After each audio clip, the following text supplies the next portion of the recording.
जहाँ इतिहास रही अमर कथाएं जीवित हैं, जहाँ हर कथा में छिपा है धर्म साहस और सत्य का प्रकाश। स्वागत है ताज माइथोलॉजी प्रोडक्शन। क्या कोई व्यक्ति अपने ही भाई का साथ छोड़ सकता है? क्या कोई राजकुमार सोने की लंका, अपार धन संपत्ति और अपना पूरा परिवार केवल सत्य के लिए त्याग सकता है? और सबसे बड़ा प्रश्न, क्या वो विभीषण वास्तव में अपने भाई का गद्दार था या फिर वह रामायण का सबसे महान धर्म योद्धा था? सदियों से ये प्रश्न लोगों के मन में उठता रहा है। कुछ लोग विभीषण को विश्वासघाती कहते हैं, तो कुछ उन्हें धर्म का सबसे बड़ा रक्षक मानते हैं। लेकिन आज हम आपको वाल्मीकि रामायण के आधार पर वह सत्य बताएंगे। सोने की लंका, चारों ओर ऊंचे ऊंचे महल, रत्नों से जड़ी दीवारें, सैकड़ों योद्धा और बीचों बीच बैठा था लंका का सम्राट दशानन रावण।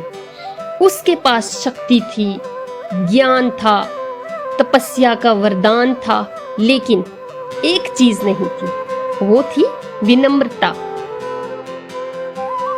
उसी समय अशोक वाटिका में माता सीता विग्रह की अग्नि में जल रही थी। हर पल उनका हृदय केवल एक ही नाम पुकार रहा था, प्रभु श्री राम। उधर रावण अपनी विजय पर गर्व कर रहा था, लेकिन उसी राजसभा में एक ऐसा व्यक्ति भी बैठा था जिसका हृदय इस अधर्म को स्वीकार नहीं कर पा रहा था। वो था रावण का छोटा भाई विभीषण। विभीषण बचपन से ही धर्म प्रिय थे। उन्होंने शक्ति से अधिक सत्य को महत्व दिया। उन्हें पता था कि किसी पराई स्त्री का हरण राजधर्म ही नहीं, मानवता के भी विरुद्ध है।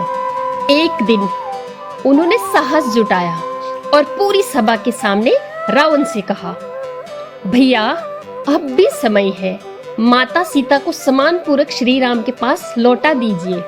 युद्ध से किसी का कल्याण नहीं होगा। श्री राम साधारण मनुष्य नहीं हैं। उनसे वैर लेना पूरे लंका साम्राज्य के लिए विनाश की ओर ले जाएगा। सभा में सन्नाटा छा गया। किसी ने आज तक रावण के सामने इतनी निर्भयता से सत्य बोलने का साहस नहीं किया था। रावण का चेहरा क्रोध से लाल हो चुका था।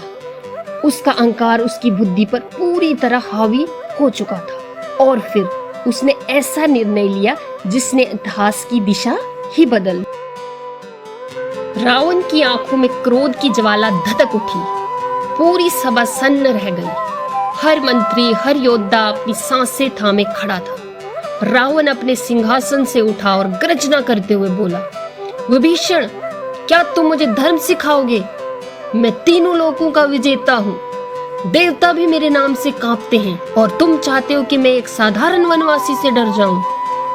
रावण की आवाज से पूरा राजमहल गूंज उठा, लेकिन विभीषण के चेहरे पर भय नहीं था, सिर्फ चिंता थी।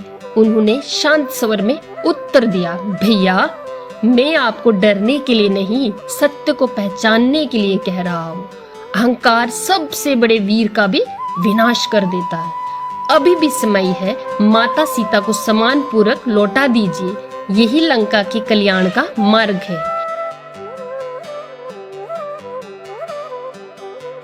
रावण का धैर्य टूट चुका था।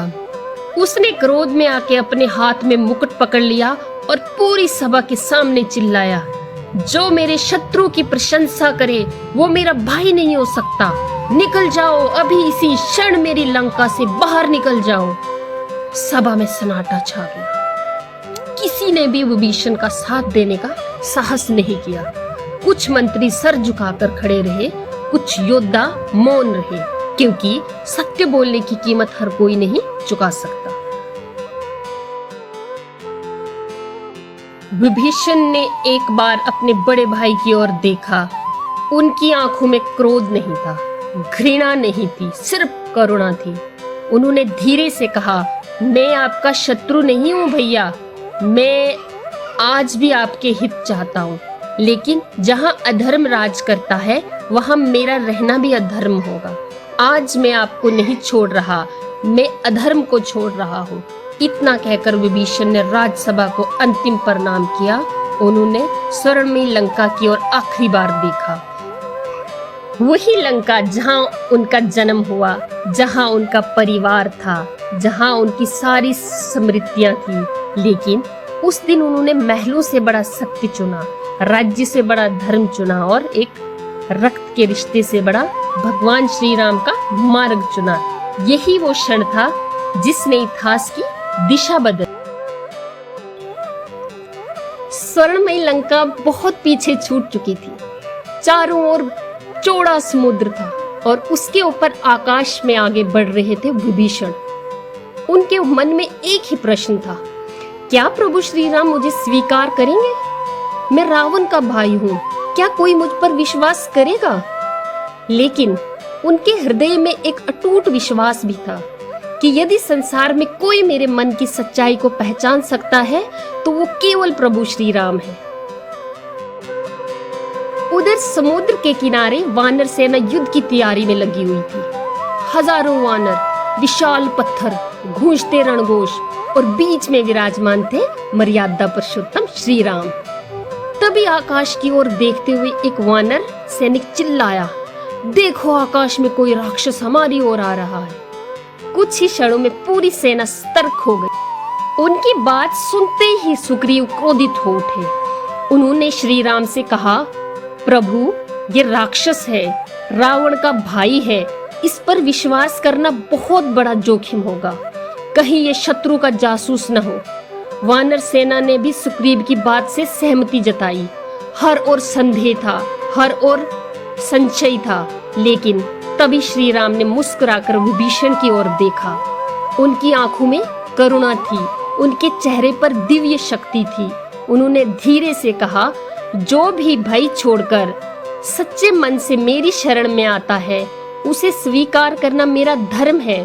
यदि स्वयं रावण भी पश्चाताप करके मेरी शरण में आ जाए तो मैं उसे भी क्षमा कर दूं। ये सुनते ही पूरी वानर सेना स्तंभ रह गई।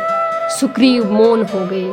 हनुमान जी के मुख पर प्रसन्नता की मुस्कान आ गई, क्योंकि वे पहले ही विभीषण के निर्मल हृदय को पहचान चुके थे। श्री राम स्वयं आगे बढ़े। उन्होंने विभीषण को उठाया और प्रेम से अपने हृदय से लगा लिया। उसी क्षण विभीषण की आंखों में आंसू बहने लगे। ये केवल एक राक्षस राजकुमार नहीं रहे, वे श्री राम की शरणागति के भक्त बन चुके थे और उसी क्षण धर्म ने अधर्म पर अपनी पहली विजय प्राप्त कर ली। रामायण हमें सिखाती है कि सच्चा साथ व्यक्ति का नहीं, धर्म का देना चाहिए। विभीषण ने अपने भाई का साथ नहीं छोड़ा, उन्होंने अधर्म का साथ छोड़ा। जब रिश्ते और सत्य के बीच चुनाव करना पड़े तो हमेशा सत्य और धर्म का मार्ग चुनना चाहिए। यही मार्ग अंत में सम्मान, शांति और भगवान की कृपा तक पहुंचाता है। जय श्री राम।